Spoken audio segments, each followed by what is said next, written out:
I'm Dr. Hackie Reitman. Welcome to another episode of Exploring Different Brains. Today we have Lisa Wood Shapiro, who's written a new book she's going to tell you about, The Hot Mess Mom. But the way I found her was this great article in Wired on dyslexia, and she's going to tell us all about herself. It's very, very, very interesting. Lisa Wood Shapiro, welcome to Exploring Different Brains. Thank you for having me. Thanks for being here. Why don't you introduce yourself better than I just did to our audience? I'm a writer. I write for Wired. I write for Vogue. I'm a correspondent for Outside Magazine. I also am an essayist, and I've written for Real Simple. And I did write the humorous memoir, Hot Mess Mom. And I also happen to have dyslexia, and I've kept that a complete secret up until late June when I wrote my piece in Wired it started out being called The End of Dyslexia, and then it was changed to How Technology Helped Me Cheat Dyslexia. Well, I really, really enjoyed it, and it goes with part of my theory that technology itself is rewiring our brains out of necessity. And we'll get into that more later. But tell us about how you used the phrase that you finally got brave enough to come out. And you know what? So many things now are coming out and not being ashamed of it. And tell about a professional writer such as yourself coming out with dyslexia. It was something I was never going to write about. And it definitely, it occupied a taboo place in my narrative. I still think, even the last week when I was making revisions, I was at a house in the Hamptons for a girls' weekend. I had friends I've known since high school, freshman year of high school. And one of them took me aside and said, "Don't write this. You can't have this thing get out." And so her reaction was kind of my reaction prior to, I guess, February of 2017 when I started using Grammarly. And I also have this reaction whenever I think of something and I think, oh, I don't want anyone to know that. I usually end up pitching it to an editor and writing about it. And so um, I was at a point, and we can get to this a little later, where tech, some people say it's an inflection point. I don't know if that's the right word. I had met tech at the place where it was seamless. Microsoft Word, as I talked about in the piece, usually has no suggestion. If I'm on my iPhone, I have, I forget what the word is, but it's basically no suggestion. And so this little free plugin called Grammarly had an extended, I don't know how technically you want me to get, but it had an extended edit distance. So for example, if you spell a word wrong, how many substitutions, deletions, delete, to take a letter out, how many of those things will it take to correct the word? And as we go further and further and expand deep learning, machine learning, how things are corrected, we're getting to a longer edit distance, or a more efficient edit distance, or a faster edit distance. And so I just had this moment, maybe it was in February. I don't remember when I pitched it, but no, it was February 2018. Sorry. Anyway, the point of the story is I had this moment with, I think tech was there for me that I could actually write about it. Well, let's back up a little and tell our audience about how dyslexia affected your writing before you had the revelation with technology and Grammarly. I had not even thought about dyslexia as part of my writing process because it's been ingrained. I've always written, and I've always been what you would call a completely horrendous speller. I did reach out to the college boards that produce the SATs and asked if spelling was on the SAT because I had this memory of flunking that part. But actually, it was the New Jersey aptitude test or the California achievement test that had that portion on it. So I knew I couldn't spell, but I also thought I was really smart all my life. So I just accepted my dyslexia and knew I couldn't spell. So my writing process for the last, I would say, 15 years was me relying on spell check. I've grown up with spell check. I've always been able to use a computer. And so even if, let's just say this, when I misspell a word, it's so off that it might just be underlined and I can't get a suggestion. And then I might put it in a browser bar or I might actually look in a dictionary. I mean, I'll do a bunch of different things for me to get to it. So that's, if you think about that, it probably slowed my writing process down a bit, of a lot. But it also, I got so quick at it that I didn't notice it. And I didn't realize that it could be improved. And I think there's a lot of things that we do every day that we don't realize how much easier tech could make it. And that was definitely what happened to me. And so, okay, so in November of 2017, I actually remember how it started. I had been told about Novo Resume, and if you, I don't know if your audience knows this, but it is an AI backed resume builder, and it had a really, really good spell check on it. And I didn't think about it, and I think somehow doing that made me think, let me plug in this Grammarly thing, and let me see if this helps my spelling. And um, it really was almost like falling for a crush. Like I didn't notice what it was doing. I mean, it's really, I mean, it really happened in this like subtle, seamless way. And there was, it was like an arrow through my heart where I was like, ah, this is easier. And so I wish I could say that, I was researching tech before that moment, but it did happen to me in the most organic, I guess, as far as tech goes, the most organic of ways. Well, you bring up a couple of interesting things. I remember when I graduated medical school from Boston University, our speaker was one of my heroes, Isaac Asimov, the father of science fiction, some people think. And one of the things he said was, when great discoveries are made, it's not a researcher in a laboratory saying, Eureka, I finally found it. It's more like somebody going, now that's funny, and that sounds like a bit like your journey. Now, It was exactly. I was going to say it was without fanfare. it just happened. You fell in love, and that was it. Now, you mentioned something about you also feel your directionality on your nautical adventures is affected by the way your brain is wired. Yeah. So if you've ever been like I sail a very tiny sailboat. It's 15 feet long, and okay. So one of the things that is very common for dyslexics is they mean to say right, and they will emphatically say left.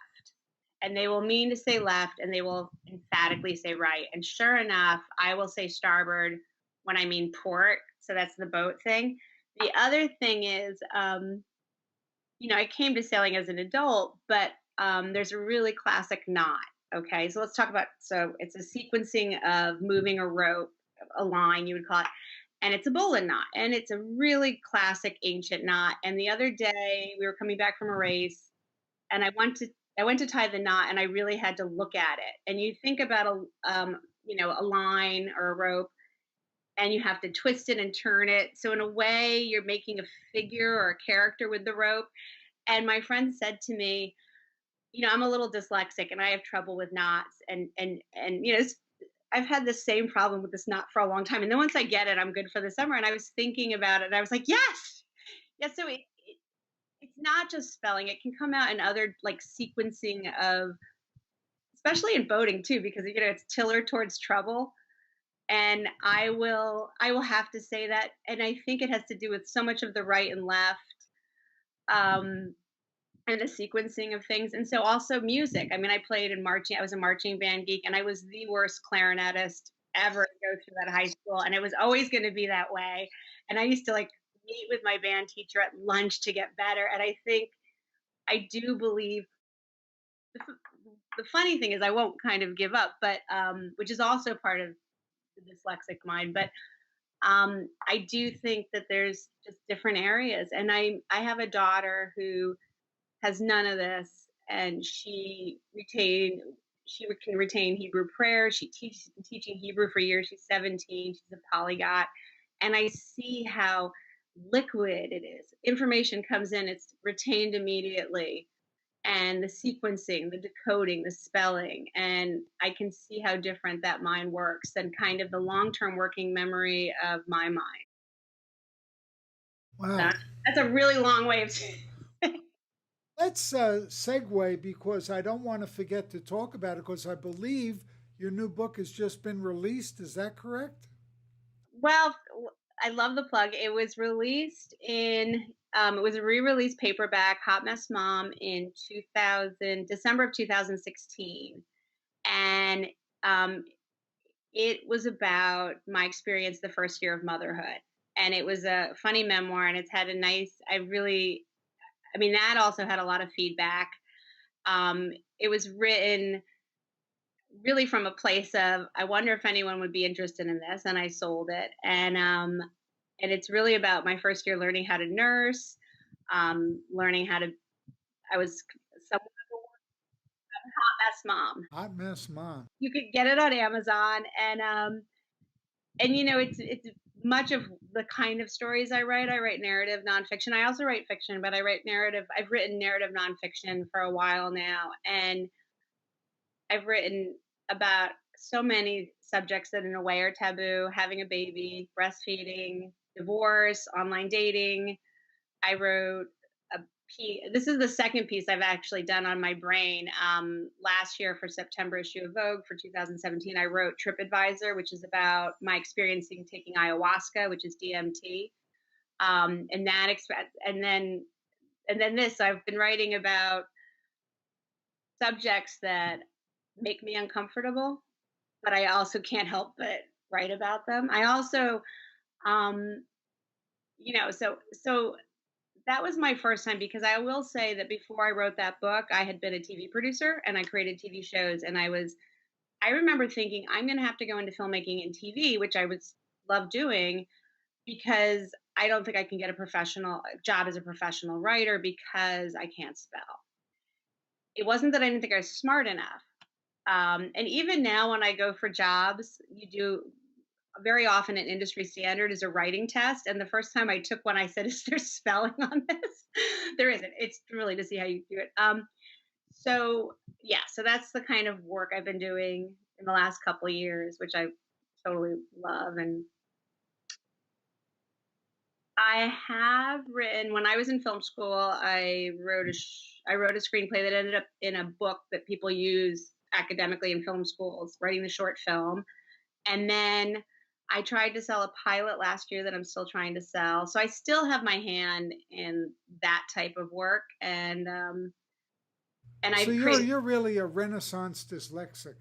Right, I love that. I didn't even think he's. I created shows for Noggin. I was a co-creator of that, and I was the producer of Fight Like a Girl, which was a women's documentary for A&E, and I was embedded with women boxers. I mean, I love documentary the same, and reality TV. Well, it wasn't called reality so much; it was fun TV, whatever. I like documentary and I like narrative nonfiction because you get to go into a world and kind of geek out about it for a while, even if it's in my own life. And so I am still drawn to that. You know, Um, it's kind of interesting too, just as an aside. When I wrote and produced the Square Root of Two movie starring Darby Stanfield from Scandal, that was kind of the best of both worlds because it was inspired by a true story, but you could use some license. You could create a scene and hyperbolize it perhaps and everything. And they say that if you write something as fact, everyone will say, "Oh, that never happened. She's exaggerating." And if you write it as fiction, they go, "I know who she's talking about. I know that. I know exactly that restaurant. Where it is." right. Well, or you write something. People so rarely recognize themselves, but yeah, I mean, and also the funniest things that have happened. I feel if I wrote them in fiction, people would say, "I don't think that would have happened."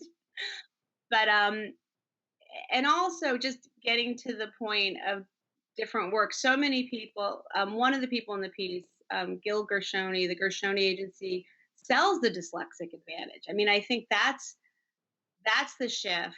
And then also, I mean, look, I did reach out to an egg donor place. I was just curious. This wasn't in the piece, but just for my own curiosity, I wrote, if I have dyslexia, could I be a donor for donating an egg? And I got an email back within 20 minutes saying, no, that's actually will disqualify you from ever being an egg donor. Now, at that particular fertility clinic. And so Richard Branson started this dyslexic sperm bank. And also, it's not just in America. I mean, these are real things that happen, and these are private companies that work to help people have children, which is wonderful. But there are things you can't do as a dyslexic. And so when Richard Branson, it's new, started the sperm bank, I did think maybe that's the tipping point. I don't know. I mean, I just thought I I love do. the way your brain works.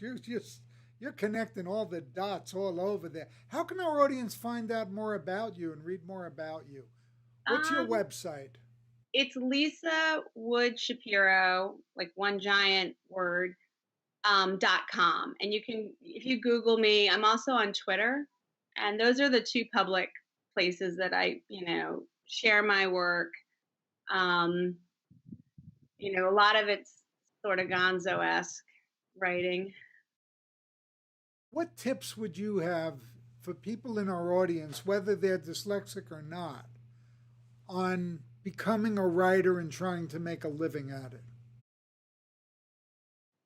You have to be egoless. You have to be persistent. Um, Anyone that's starting out to write, I would recommend Ryan Holiday's book, The Obstacle is the Way. It is a fun book to actually, it's a great audible if you're riding in the car or something. And the book is really about some of the great quotes of Stoicism, like Seneca. A lot of his quotes sound like they came from someone yesterday. I mean, but one of the things is this for anyone trying to be a writer? Not just dyslexics, right? Right. You're trying to do something that you're going to get rejected. You're going to have a vision and a fortitude to not have an ego about that and to see yourself as just a persistent person doing work and action, action, action. And so I would say anyone that's trying to be a writer to kind of seek out that kind of book where it really talks about it's action that will get it done. So, when you first start writing, you might have this great pitch and you send it to the one person that happens to be an editor or a writer at a magazine you want to be in, and you might not hear from them and you'll get a no. And that might be 3 weeks of your life. And I would say you should be pitching constantly and assume you'll get rejected. And if you're giving someone a first look, tell them, but a few days go by, you don't hear, go pitch someone else. If you think it's a good idea, you'll usually land it. Also, so anyway, so I just want to say a couple things. So, and then also your loyalty should be to the work. And so you'll get feedback. If you're really starting from scratch, one of the best things you can do is go to a writer's workshop. If you're lucky enough, especially one in the city or one at a local community college, it doesn't have to be fancy, but there is something about reading your work aloud, and you have to have that. You really have to put the ego away. Um, Also, those things you don't want to write about, those secrets, those are the best things to kind of harvest.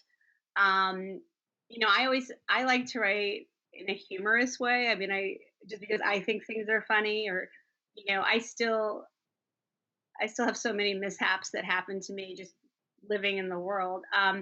But so that's the book. I've had a couple people come to me, especially after doing this piece, and reach out and say, I want to be a writer. What should I do? And I do recommend right now. I do recommend The Obstacle is the Way. And one of the interesting things about it is, I don't know if it's Seneca. Someone said a quote that, and I'm getting this all wrong, and I'm mangly, but this is the idea. That he feels sorry for a man that never faced adversity because he never got to see who he really was. And when you're a dyslexic or you have a challenge or maybe you have social anxiety or you have Asperger's and you realize it or whatever that thing is, if you can overcome it and still get to do what you want, that'll give you so much self-confidence. And so it's even beyond self-confidence. It'll give you character. And so when I see some people that have never had dyslexia or have had what I would consider a very typical way of taking in information, an easy way. High performers on tests, things that come so easy. I don't know if that is the fertile ground that is going to make you strive harder. And I don't know. There's a quote in the book where he talks about all the people that overcome things, and one of the words was dyslexic. But as for anyone that's a writer, I have a friend who recently left a job at a bank, and he is going to focus completely on his writing. And the thing I have to say to people is you really need to have your loyalty be to the piece and not you. And I never seek feedback that's complimentary. People will tell you what doesn't work in your writing too. They might not tell you how to. They'll try and tell you how to fix it. They're always wrong, but what they say doesn't work, they're usually right. That's the other thing I've noticed. Also, you're doing the work, so you might not get much money for an online piece that you write for, but you might get more money for a print. But more people will see the online piece. I have no snobbery. Recently, well, I'm a member of the Park Slope Food Co-op, and I missed a shift, and so I asked to write a beauty tips piece for the newspaper. I mean, I've done so much writing, I just have no, I would say persistence. Don't be a snob. Don't have an ego. Those are my 3 tips. Good advice. Very good advice. Lisa Wood Shapiro, author of Hot Mess Mom. Thank you for being here at Exploring Different Brains. Thank you so much. It was a pleasure. Thank you for having me.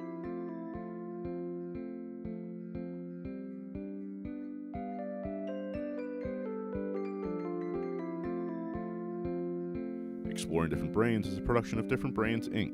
For more information, visit us at differentbrains.org.